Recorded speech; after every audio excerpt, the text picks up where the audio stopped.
ஸ்லாங்கூரில் September 1 முதல் புதிய தண்ணீர் கட்டண விகிதம் அமலுக்கு வருகிறது.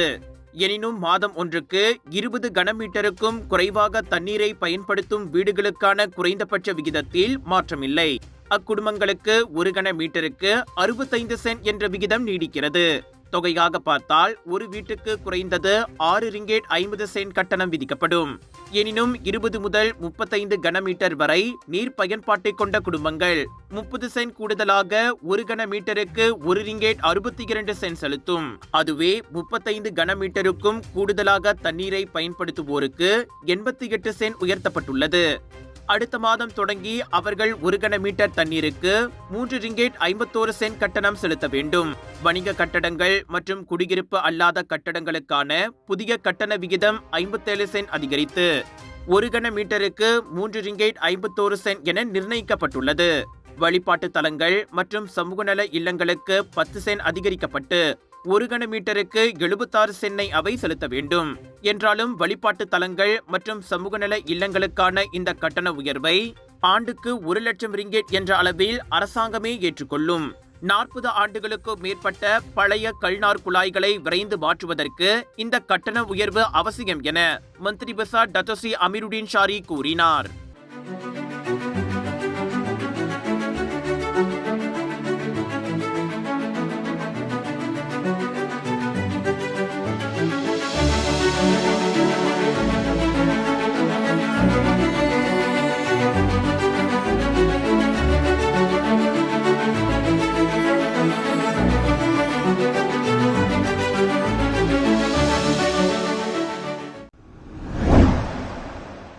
தூரோன் அன்வார் பேரணிக்கு குறுக்கே நிற்காமல் அது சுமூகமாக நடந்தேற அனுமதி வழங்கியதன் வழி மடானி அரசாங்கத்தின் அரசியல் முதிர்ச்சி வெளிப்பட்டுள்ளது. பினாங்கு புக்கிட் பண்டேரா நாடாளுமன்ற உறுப்பினர் ஷெர்லினா அப்துல் ரஷீத் அவ்வாறு வர்ணித்துள்ளார். மக்களின் பேச்சுரிமையையும் ஜனநாயகத்தையும் மதிக்கும் அரசாங்கத்தின் கடப்பாட்டை இது பறைசாற்றுகிறது. இப்பேரணியால் அரசாங்கத்துக்கு பாதிப்பேதும் இல்லை என்ற போதிலும் பேரணி நடத்தியவர்களின் கவலைகளை அரசாங்கம் புரிந்து கொள்கிறது. ஒருவேளை பேரணி ஏற்பாடு செய்யப்படாமல் இருந்திருந்தால் கூட மக்களுக்கும் நாட்டுக்குள் எது சிறந்ததோ அதை மடானி அரசாங்கம் வழக்கம் போல் செவ்வன செய்து கொண்டேதான் இருக்கும். Himpunan tu yang berlaku boleh dikatakan ia juga menunjukkan the maturity of the government. The government, kerajaan Madani lah, membiarkan sesuatu himpunan macam tu berlaku because it is their right. Orang kata sekarang ni kita berada dalam satu negara yang mempraktikkan demokrasi. So itu ruang dan hak mereka. I think even regardless perhimpunan yang berlaku tu pun, kerajaan akan terus memastikan prestasi kita akan terus. In other words, we will still continue to do what is best for nations. Even without the perhimpunan. Tapi dah perhimpunan tu berlaku, tak apalah. Like I said, it's their right, hak mereka. So kita dengar. Tapi apapun, I don't think it will have any effect at all. Kita jalan terus. Itulah dikatakan. Kerajaan Madani jalan terus. பிரதமர் Datuk Seri Anwar இப்ராஹிமை பதவி விலக வலியுறுத்தி கடந்த சனிக்கிழமை Dataran மர்டேக்காவில் எதிர்க்கட்சியினர் அப்பேரணியை நடத்தினர். இதற்கு அரசாங்கம் அனுமதி வழங்கியதோடு 3000 போலீஸ்காரர்களை பணியில் அமர்த்தி முழு பாதுகாப்பையும் வழங்கியது. சுமார் 18,000 பேர் அந்த அமைதி பேரணியில் பங்கேற்றதாக போலீஸ் தரப்பில் தெரிவிக்கப்பட்டது. பரஸ்பர வரி விகிதத்தை குறைப்பது தொடர்பில் அமெரிக்காவுடன் நடத்திய பேச்சுவார்த்தையில் சுமார் 7,000 பொருட்களுக்கு 0 வரி விதிக்க மலேசியா ஒப்புக்கொண்டுள்ளது. அமெரிக்கா பட்டியலிட்ட 11,260 பொருட்களில் இது 61 விழுக்காடாகும் என முதலீடு, வாணிபம் மற்றும் தொழில்துறை அமைச்சர் Tengku Datuk Seri Zafrul Abdul Aziz தெரிவித்தார். சந்தை வாய்ப்பை வலுப்படுத்தவும் இரு நாடுகளுக்கு இடையிலான வாணிப உறவை மேலும் தாராளமயமாக்கவும் மலேசியா அதற்கு ஒப்புக்கொண்டது. என்றாலும் அமெரிக்கா வைத்த சில முக்கிய கோரிக்கைகளில் அரசாங்கம் எல்லளவும் சமரசம் செய்து கொள்ளவில்லை என்றார் அவர். வாகனங்கள், புகையிலை மற்றும் மதுபானங்கள் மீதான கலால் வரி அகற்றம், அமெரிக்க பொருட்களுக்கான இறக்குமதி உரிமத்தை நீக்குவது, வியூக துறைகளில் பங்குரிமையை தாராளமயமாக்குவது, பூமி புத்ராக்களின் சிறப்பு சலுகைகளை அகற்றுதல் ஆகியவை அவற்றில் அடங்கும். வரி விகிதத்தை குறைப்பதே நோக்கமாக இருந்தாலும் அதற்காக நாட்டின் இறையாண்மையை தாரை வார்க்க முடியாது என்பதில் கடைசி வரை தாங்கள் உறுதியாக இருந்ததாக ஜஃப்ருல் கூறினார். ஆகஸ்ட் 1 முதல் மலேசிய பொருட்களுக்கு 25 விழுக்காடு வரி விதிக்கப்படும் என அறிவித்திருந்த அமெரிக்கா பல கட்ட பேச்சுவார்த்தைகளுக்கு பிறகு நேற்று அதனை 19 விழுக்காட்டுக்கு குறைத்து அறிவிப்பு வெளியிட்டது.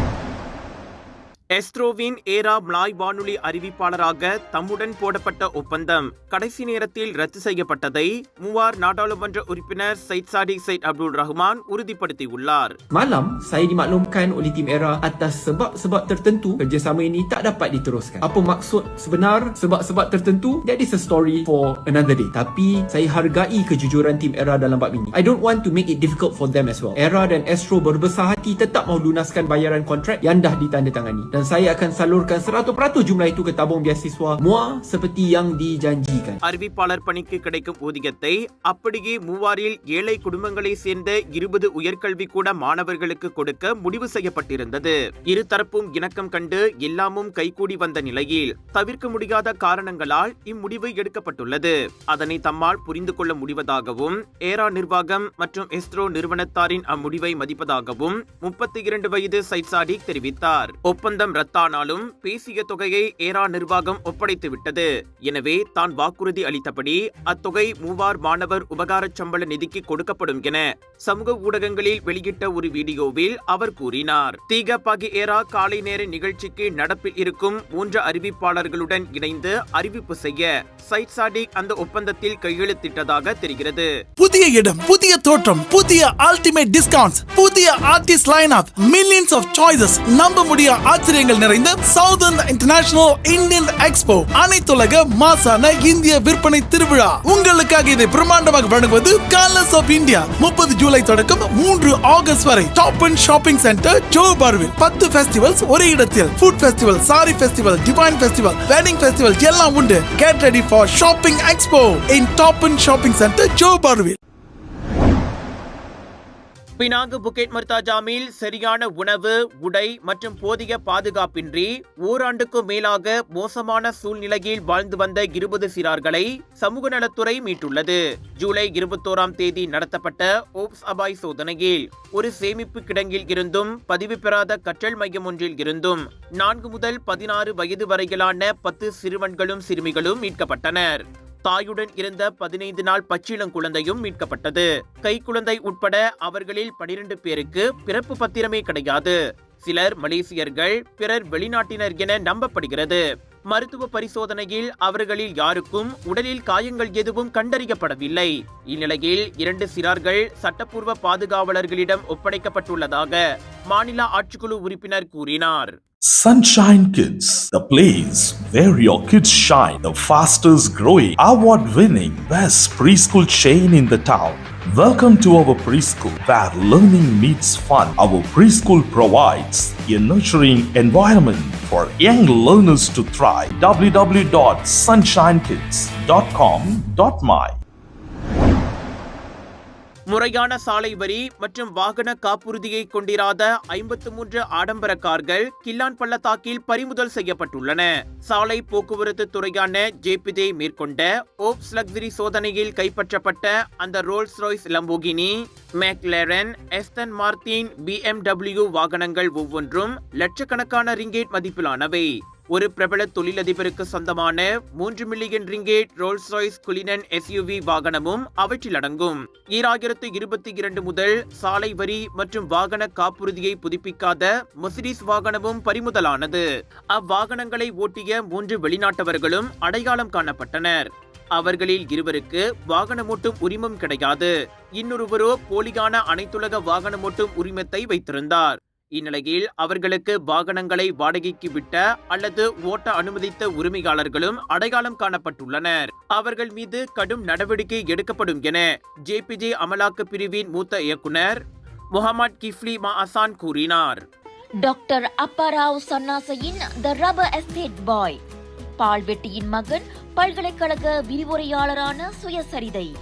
இவரின் மகள் டாக்டர் நிஷாந்தி அப்பாராவ் கைவண்ணத்தில் உருவான டிவினிட்டி இன் டைவர்சிட்டி 108 இந்து தெய்வங்களின் சுருக்க கதை. தந்தை மகள் படித்திருக்கும் இந்த சிறப்புமிகு நூல்களை உடனே வாங்கி படியுங்கள்.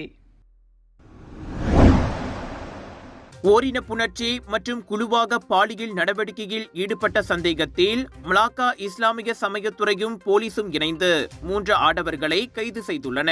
புகைப்படங்கள் மற்றும் வீடியோ ஆதாரங்களுடன் வந்த புகார்களின் அடிப்படையில் முறையே 21, 24, 26 வயதுடைய அம்மூவரும் கைதாகினர். 1991ஆம் ஆண்டு மலாக்கா மாநில ஷரியா சட்டத்தின் கீழ் ஓரின புணர்ச்சிக்கு முயன்றது, இயற்கைக்கு மாறான பாலுறவு ஆகிய குற்றங்களுக்காக அவர்கள் விசாரிக்கப்படுகின்றனர். சம்பந்தப்பட்ட செயல்கள் இஸ்லாமிய சட்டத்தை மீறுவதோடு மேற்கத்திய கலாச்சாரத்தில் இருந்து பரவி தழுவி வரும் ஒரு வக்கிரமான வாழ்க்கை முறையை பிரதிபலிப்பதாக கல்வி, உயர்கல்வி மற்றும் இஸ்லாமிய சமய விவகாரங்களுக்கான மலாக்கா ஆட்சிக்குழு உறுப்பினர் டத்தோ ரஹ்மான் மரிமான் கூறினார். லெஸ்பியன், ஓரின சேர்க்கையாளர், இருபாலினத்தவர் மற்றும் திருநங்கை கலாச்சாரம் இஸ்லாமிய போதனைகளுக்கு முரணானது மட்டுமல்லாமல் பொது சுகாதாரத்திலும் தாக்கத்தை ஏற்படுத்துகிறது என்றார் அவர்.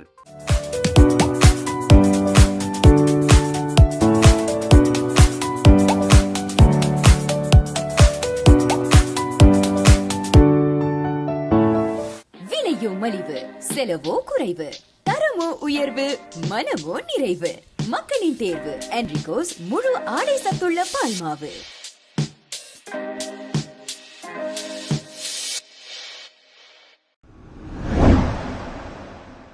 மெக்னம் நிறுவனம் 20 ஆண்டுகளுக்கு பிறகு புதிய பந்தய சீட்டுகளை அறிமுகப்படுத்திய சில தினங்களிலேயே அது வாடிக்கையாளர் ஒருவருக்கு அதிர்ஷ்டத்தை அள்ளி தந்துள்ளது. ஜூலை 13ஆம் தேதி நடந்த குழுக்களில் மெக்னம் லைஃப் விளையாட்டின் முதல் பரிசான நாளொன்றுக்கு 1000 ரிங்கேட் வீதம் 20 வருடங்களுக்கு மொத்தமாக 7.3 மில்லியன் ரிங்கேட்டை பண்டார்பாரு கம்பாரை சேர்ந்த வாடிக்கையாளர் தட்டி சென்றார். புதிதாக வடிவமைக்கப்பட்ட பந்தய சீட்டுகள் கவனத்தை ஈர்த்ததை அடுத்து தனது அதிர்ஷ்டத்தை பரிசோதிக்க எண்ணி மெக்னம் லைஃப் பந்தய சீட்டை அவர் 1 வெள்ளிக்கு வாங்கியுள்ளார். அவர் பந்தயம் கட்டியது 03, 06, 08, 09, 18, 20, 29, 31 ஆகிய எண்களாகும். அவை கூட அப்போது அவருக்கு தோன்றிய எண்கள் தானாம். இந்நிலையில் அன்றிரவு குலுக்கல் முடிவில் தனக்கு பரிசு விழுந்துள்ளதை பார்த்து தாம் திக்குமுக்காடி போனதாக அவர் கூறினார். மெக்னம் லைஃப் தொடங்கியதில் இருந்து முதல் பரிசை வென்றுள்ள 17வது நபர் இவராவார். Hidup banyak cabaran? Mesti boleh. Cloud9 naik semangatmu. Kelembutan karamel, kacang rangup, coklat enak. Cloud9. Baharu. Cloud9 Crispy Crunch. Cloud9.